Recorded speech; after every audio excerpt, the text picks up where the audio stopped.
Listrik. So anda bersama dengan saya sekali lagi, Zairul Asmawi aka Brozais, bincangkan tentang hal-hal pemotoran, teknikal, demografi dan yang berkaitan.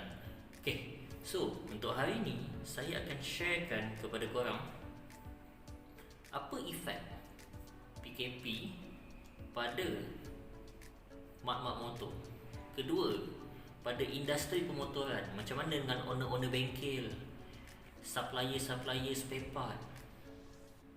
Dan ketiga, of course lah, keadaan sekarang ni orang kata apa, memaksa kita untuk meminimaskan perbelanjaan, malah ada yang hilang pendapatan.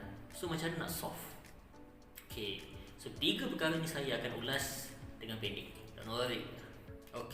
So rasanya korang pun memang clear lah kan, PKP dah jadi, lepas tu dia relax, lepas tu jadi, dan ialah dah berkali-kali kan. So rasanya korang pun memang dah tahu sangat lah kalau PKP apa efek. Tapi pernah tak korang tengok sebenarnya apa yang sebenarnya berlaku?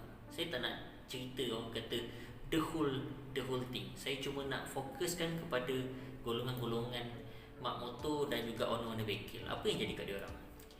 Kalau sebelum ni kita akan, orang kata kalau hujung minggu tu sentiasa ada event-event yang mana kalau event tak besar pun boleh pergi breakfast dekat Gombak, kita lunch dekat Subang, nanti malam kita minum-minum TTS dekat mana, Seremban. So benda tu orang kata jadi salah satu aktiviti untuk golongan-golongan mak motor ni layan dia orang punya hobi ride. Point dia nak ride je, tapi sekarang boleh tak ride?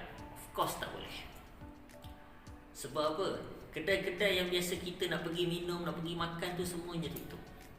Kalau buka pun boleh ambil, pergi kedai tu beli, ambil, bawa balik. Macam tu je.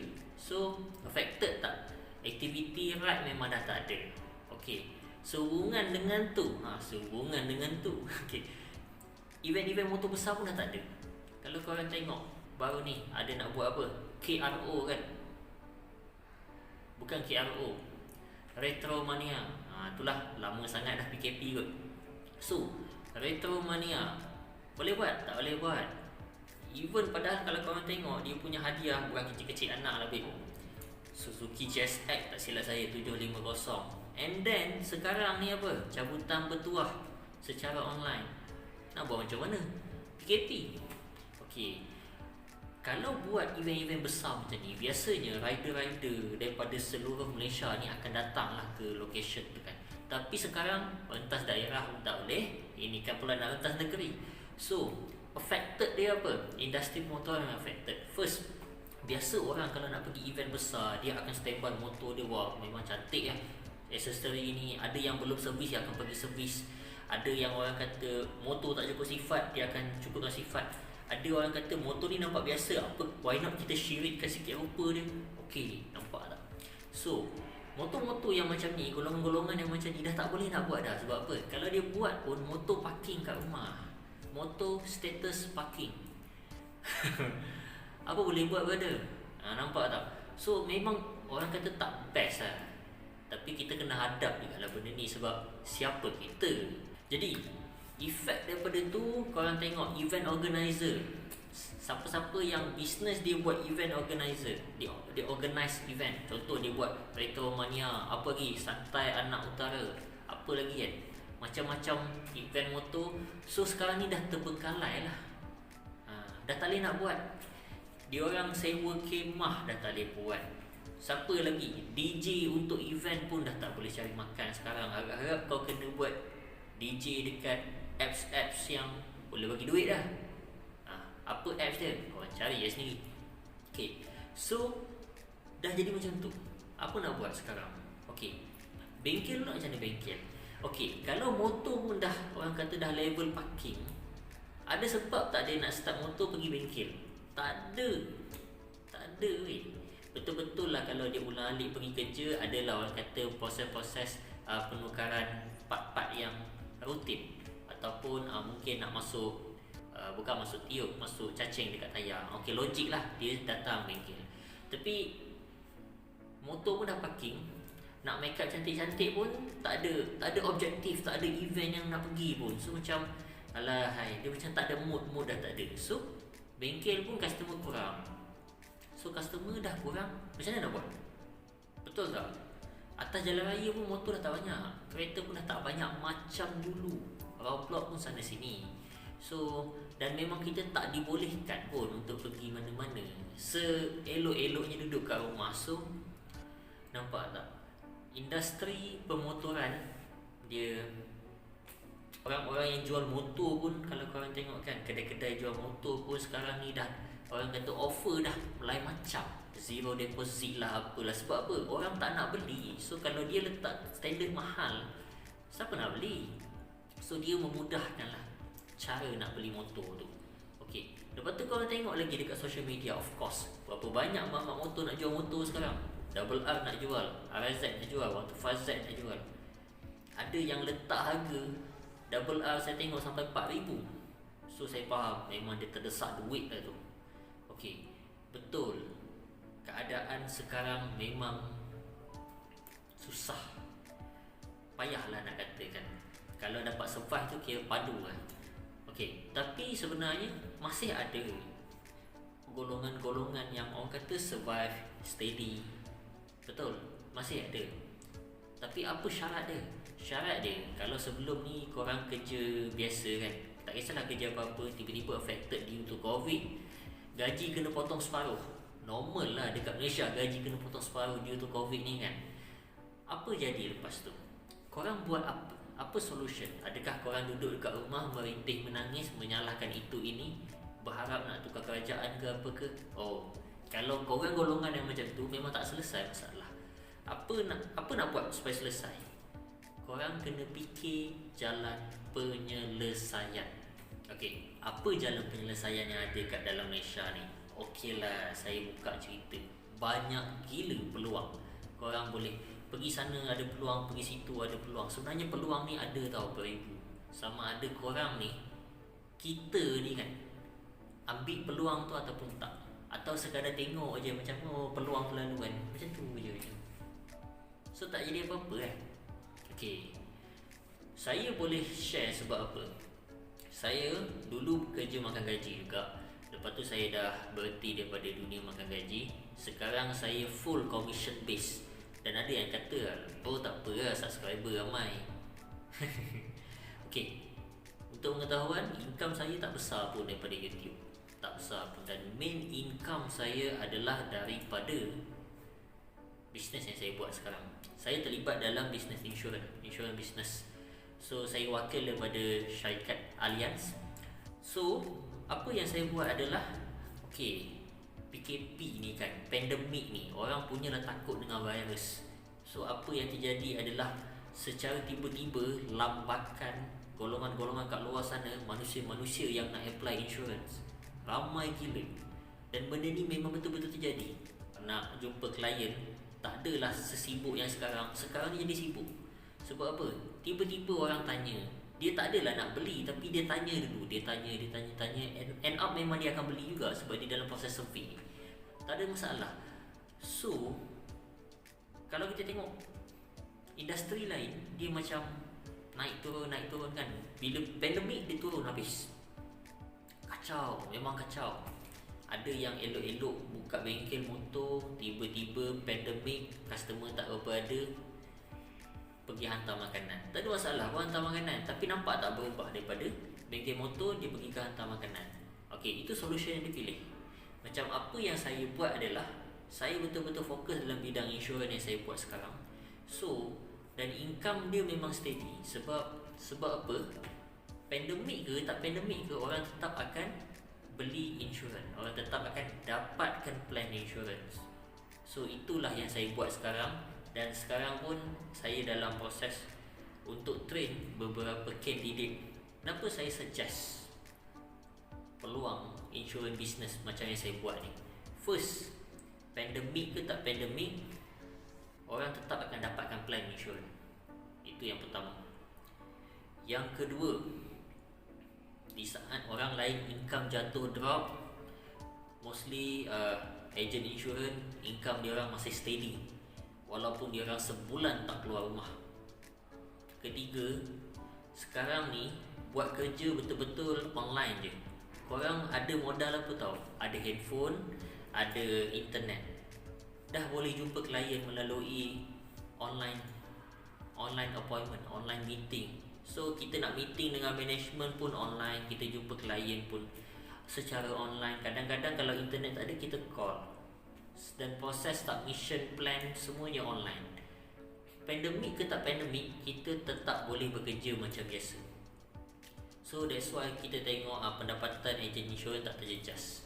Malah sekarang ni company insurans dah offer satu program tau, yang mana yalah, kalau dulu masuk jadi ejen insurans start kosong, sekarang tak dah. Sekarang start boleh dapat basic 2,000 hingga ke berapa ribu, hingga ke 5 figure. Ataupun tak payahlah cerita sampai 5 figure, kita cerita sampai 5,000, 6,000 pun dah cukup. Besar tak 5,000, 6,000 tu dalam tempoh pandemik ni, dalam keadaan kita tengah tak ada duit ni, baru kena buang. Ataupun biasa gaji 3,000 tinggal separuh je. So besar tak nilai 5,000 kalau korang boleh dapat tiap-tiap bulan. Tiap-tiap bulan kena buat kerja lah. Dan adalah kerja-kerja yang kita akan bagi tahulah, okey, kau kena buat ni, kena buat ni, kena buat ni. Benda tu akan dilatih. Dan untuk pengetahuan korang, tak semestinya kita kena pandai bercakap baru kita join. Sebab nak tunggu pandai bercakap, tak ada. Orang kata benda ni kalau tak dilatih tak menjadi. Dan ada training dia macam mana. Dan kalau kita jenis tak bercakap sangat, ada cara dia macam mana. Orang tak bercakap sangat ni, dia still boleh dapatkan apa?